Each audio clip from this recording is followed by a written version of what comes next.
Okay, so a week on from the Portsmouth game that decided the club's fate, what do you want to see from these final two games in League One? The back of them. Straightforward. Just want this season done, gone, finished, get it out of the way, and let's get cracking with the next phase. There's nothing worse than having absolutely nothing to play for with games to spare. It's a complete and utter embarrassment, and I hope never to have it happen to me again in my career. The players have had the week off. Did you also get away from the training ground? I know you said you were going to go do a bit of planning ahead of next season. So what have you been What have you been up to? What have you been doing in that time? Sorting my garden out, seeing my kids, had a game of golf. Thought how I ended up in the fourth tier of English football. And then you stop sulking, you stop feeling sorry for yourself, and then you construct a plan and you go, okay, this is a fantastic opportunity for this football club to move forward. One step back, hopefully to go two steps forward, and then you're enthused by when you see the uptake on season tickets and the passion from our fan base, and you think, okay, let's get cracking. We've done a lot of hard work in the last 4 days on what next season looks like.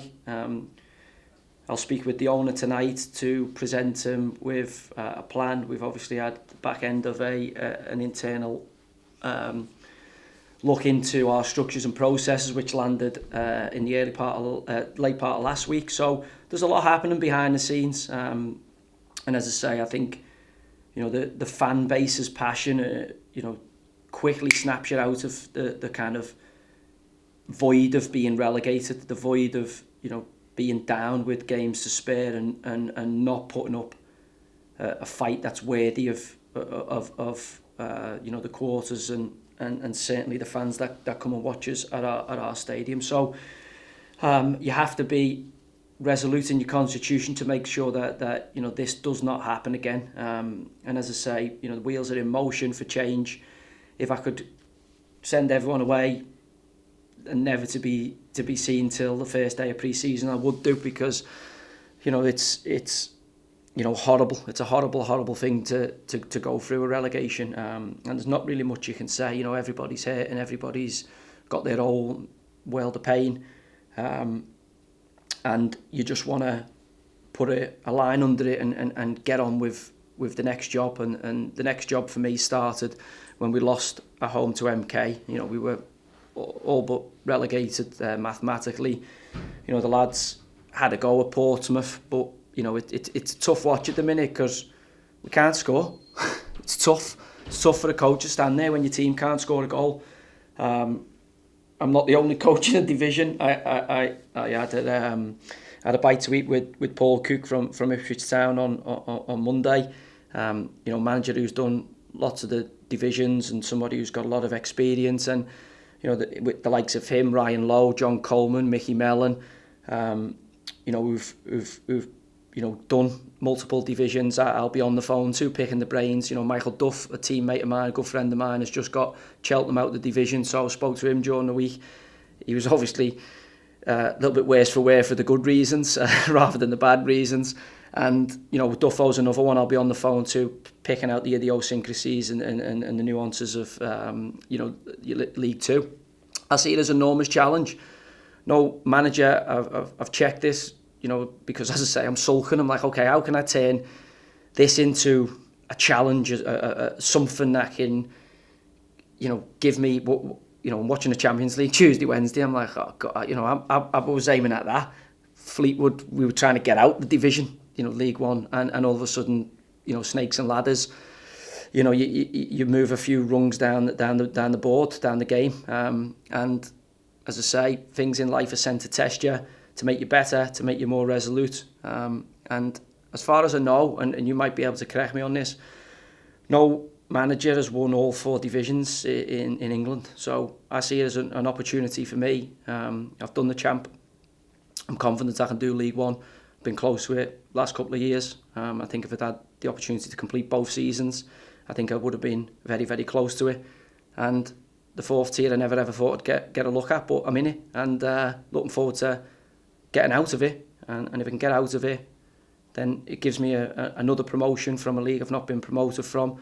And as I say, I don't think any manager on the planet has won all 4 divisions in England. And that's got to be the challenge for me as a proud Englishman and somebody who's spent all his life, major part of his life in England. You've got to turn it into a positive, and someone's going to do it at some point. So why not me? Yeah, absolutely right. I mean, it's fair to say, I think you've said it, the fans have said it, that there's a few things to do over the summer. I just wonder what's top of your priority list in terms of jobs in the off season? Getting better players in. As simple as that. Dead simple. Yeah, is it so? Looking in the transfer market is the first thing you're going to be looking to do when the season finishes. Then we've got to get rid of the dead wood. It's got to go. Cultural malaise is, the rot's in there. It's got to be cut out very, very methodically and as efficiently and as effectively as possible. We've lost 26 games out of 44, and on current trajectory we could lose 28. You don't want to be associated with losers. You want them gone, out your building, gone, because it's infectious. It's contagious. You can catch it off them because they're negative and they're pessimistic. So all those people that are fortunate enough to stay here, we'll have a big 6 weeks of pre-season. There's no one guaranteed a spot here. Not one player is guaranteed a starting place for us next season. Ideally, there's no way in the world you're going to turn over the whole playing staff. Like, that's just not what's doable. And I don't think we need to do that. I think there is some people in the midst of it who can catch the disease of winning as well. They've caught the disease of losing. They've infected us with it. 11 games out of 16 lost. I mean, I've never lost that in my life. Right the way through, I've just never lost that amount of games consecutively, and it's soul destroying. It really, really is. It makes you question, why am I doing? What are we doing this for? What are we doing this for? And as I say, you've got to look at yourself, and it's these moments that make the winning moment so special. The soul searching of losing and coming up short, whatever it is that's your aim for your career or for that season. The searching and then the searching leads to the training, and it leads to the dedication and the discipline, and then the hard work, and then that starts to lead back to gaining confidence and getting team shit and results. And before you know it, you start to win again, and then you're part of a winning group, and you surrounded yourself again with winners. And I've been enough good, bad, and indifferent sides, and been on all the cycles of them to know how much the pain of being in a poor side is. And the only way to rectify a poor side, lads, I'll be honest with you, just get rid of all the bad players. Get rid of them. Just get them out. It's nothing to do with the next phase of what we're doing, and keeping hold of the good ones. As I say, I've spoken to the lads in no uncertain terms. If anybody comes back out of shape for the first day of pre-season, it'll be their last day at the football club. Because if you get relegated, you don't need the summer. What do you need to go on the booze for? You've had a season off if you've done what we've done this year. Why do you need to go and have a holiday and a rest? You've already had a prolonged break last year through COVID. It doesn't look like you've had a pre-season based on the physical output of this season. I think lads should take a week off just to mentally reset, and I think they should be getting their body in shape for our first day of pre-season, which will give them 6 weeks, because the way I like my group to train and the way we expect training to go, the intensity level is far beyond where our lads' current intensity level is now. So if they have the off-season off, they ain't going to be able to deal with it. So that means they're going to pick up injuries early on in pre-season. It means they're going to be left behind by the rest of the group and the players that we do bring in pre-season, and that means that we'll be wasting our time with them again. So, this is, I'm not really speaking to you here, I'm speaking to our players. If you coast this off-season, you won't be at Bristol Rovers. And just finally from me, Crewe next up tomorrow. It's the last time you walk out in front of an empty Memorial Stadium, we hope.